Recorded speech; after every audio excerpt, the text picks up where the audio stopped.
कइले पे मनबू हमरा के सुनही के बाबोला का कहत करी घमे घमे काम हमर जोर गइल चाम। अरे कहां जरल बाबू करी घमे घमे काम हमर जोर गइल चाम। ले ले ऐता किरमिया गोराए वाला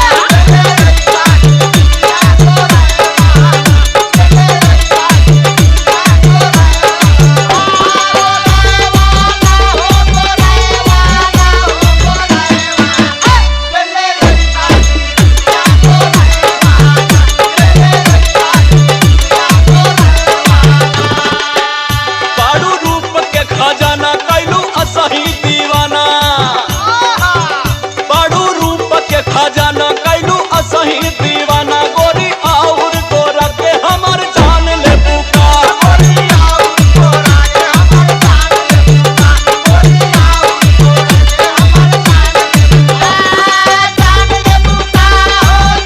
ले बुका गोरी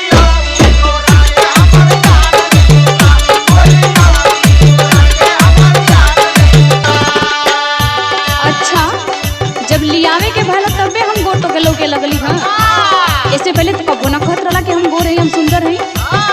अरे तो ऐसन बटले बाड़ू तो कहे के कौन जरूरत बा। अच्छा कि कंजूसी ना करत रा। अरे नहीं हो तोर कसम। और सुना इतने कमी ना बा भाई हम बताओ तनी ना काहे के कंजूसी करत रा। बोला सुनो बोला ओजन घट गइल मोर बड़ा भइनी कमजोर।